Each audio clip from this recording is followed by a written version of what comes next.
ఛానల్కు స్వాగతం. ఈరోజు మనం పెద్ద చదువులకు పుట్టెడు సమస్యలు ఏమేమి ఉన్నాయో చూద్దాం. మన భారతదేశంలో 1100 విశ్వవిద్యాలయాలు, 45,000 కళాశాలలు ఉన్నాయి. వారిలో 4.33 కోట్ల విద్యార్థులు ఉన్నత విద్యను అభ్యసిస్తున్నారు. జాతీయ విద్యా విధానం ఆశిస్తున్నట్లు వచ్చే 10 ఏళ్లలో ఇంతమందికి నాణ్యమైన విద్యను అందించటం, అందరికీ సమాన అవకాశాలు కల్పించడం తేలికేమీ కాదు. రాష్ట్రాలు, రాష్ట్ర ప్రభుత్వ విశ్వవిద్యాలయాల ద్వారా నాణ్యమైన ఉన్నత విద్యా వ్యాప్తి పేరిట నీతి ఆయోగ్ ఇటీవల ఒక విధాన పత్రం విడుదల చేసింది. 20 రాష్ట్రాలు, కేంద్రపాలిత ప్రాంతాల్లోని 50 రాష్ట్ర ప్రభుత్వ విశ్వవిద్యాలయాల వైస్ ఛాన్సలర్లు, సీనియర్ ఆచార్యులను సంప్రదించి దీన్ని రూపొందించారు. పేద మధ్యతరగతి వర్గాలకు ఉన్నత విద్యను అందించడానికి ఎస్పీయూలు అంకితమయ్యాయి.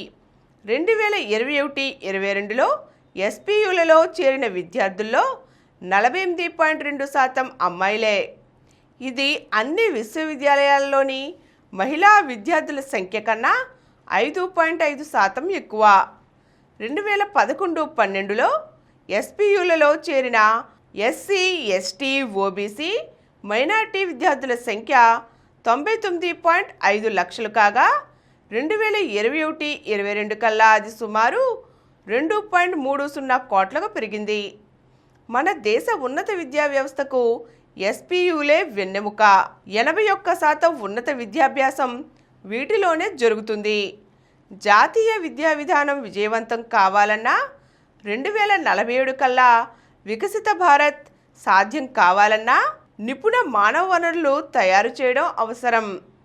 భారత్ను విజ్ఞాన కేంద్రంగా తీర్చిదిద్దడం ముఖ్యం. ఈ లక్ష్య సాధనలో ఎస్పీయూలదే ప్రధాన పాత్ర. కానీ ఎస్పీయూలలో 40% అధ్యాపక పదవులు ఖాళీగా ఉన్నాయి. ప్రతి 15 మంది విద్యార్థులకు ఒక అధ్యాపకుడు అవసరం కాగా వీటిలో ప్రతి 30 మంది విద్యార్థులకు ఒక అధ్యాపకుడు ఉన్నారు. 60% పైగా ఎస్పీయూలకు తగినన్ని హాస్టల్ వసతులు లేవు. దాంతో గ్రామాల నుంచి ఎక్కువ మంది విద్యార్థులు ఎస్పీయూలలో చేరి చదువుకోలేకపోతున్నారు. పరిశ్రమలతో కలిసి పరిశోధన చేపట్టి ఇంటర్న్షిప్లతో విద్యార్థులకు ఉద్యోగావకాశాలు కల్పించడం పాశ్చాత్య విశ్వవిద్యాలయాల లక్షణం. మన దేశంలో అలాంటి సామర్థ్యం ఉన్న ఎస్పీయూలు 25% కూడా లేవు. కేవలం 10% ఎస్పీయూలకే పరిశోధనా వసతులు ఉన్నాయి. 33%కే పూర్తిస్థాయి డిజిటల్ గ్రంథాలయాలు ఉన్నాయి. విద్యార్థులు, బోధనా సిబ్బంది అంతర్జాతీయ పరిశోధనా పత్రాలను అధ్యయనం చేయడానికి డిజిటల్ లైబ్రరీలు అందుబాటులో లేకపోవడం పెద్ద లోటు. ఆంధ్రప్రదేశ్, తెలంగాణలలో పలు ఎస్పీయూలు తగిన వసతులు లేక కునారిల్లుతున్నాయి. కాబట్టే వాటి ఎన్ఐఆర్ఎఫ్ ర్యాంకులు దిగజారిపోతున్నాయి. ఈ ఎస్పీయూలలో పూర్తికాల అధ్యాపకుల కొరత ఉంది. వివిధ కోర్సులలో చేరుతున్న విద్యార్థుల సంఖ్య కూడా తక్కువే. 2 తెలుగు రాష్ట్రాలు నోటిఫికేషన్ జారీ చేసి చేతులు దులుపుకుంటున్నాయే తప్ప అధ్యాపక పదవుల్లో ఖాళీలను భర్తీ చేయడం లేదు. దీంతో ఇప్పటికే ఉన్న అధ్యాపకులపై పని ఒత్తిడి పెరుగుతోంది. అది బోధనా నాణ్యతపై, పరిశోధనా కార్యక్రమాల మీద ప్రభావం చూపుతోంది. ఎస్పీయూలకు నిధుల కేటాయింపు, బోధన, శిక్షణా వస్తువుల నాణ్యతను మెరుగుపరచడం, పాలనా నిర్వహణ, విద్యార్థులకు ఉద్యోగార్హ నైపుణ్యాలను అలవర్చడంతో నీతి ఆయోగ్ విధానపత్రం దృష్టి సారించింది. ఈ దిశగా 80 సిఫారసులు చేసింది. వీటిని అమలు చేసే విషయంలో రాష్ట్ర ప్రభుత్వాలు దృఢ సంకల్పం తీసుకోవాలి. జీడీపీలో 6% విద్యకు కేటాయించాలని జాతీయ విద్యా విధానం నిర్దేశిస్తున్నా వాస్తవంలో అందులో సగం కేటాయింపులే దక్కుతున్నాయి. రాజకీయ ఒత్తిళ్లు, దైనందిన వ్యవహారాల్లో ప్రభుత్వ జోక్యం పెచ్చుమీరినందువల్ల ఎస్పీయూల స్వయం నిర్ణయాధికారం దెబ్బతింటోంది.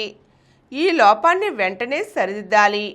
రాష్ట్ర ప్రభుత్వ విశ్వవిద్యాలయాల కీలక భాగస్వామ్యమే ఊతకర్రగా వికసిత్ భారత్ లక్ష్యాన్ని మనం సాధించగలం.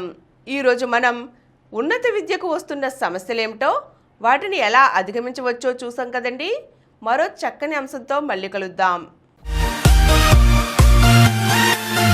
ఈ కార్యక్రమం మీకు ఎంతో నచ్చింది కదా. ఇటువంటి మరిన్ని వీడియోల కోసం అనతి కాలంలోనే 20 కోట్లకు పైగా వ్యూస్ సాధించిన సమరం ఛానల్ సమర్పించు సమరం ప్రగతి ఛానల్కు సబ్స్క్రైబ్ చేయండి, లైక్ చేయండి, మీ ఫ్రెండ్స్కి షేర్ చేయండి.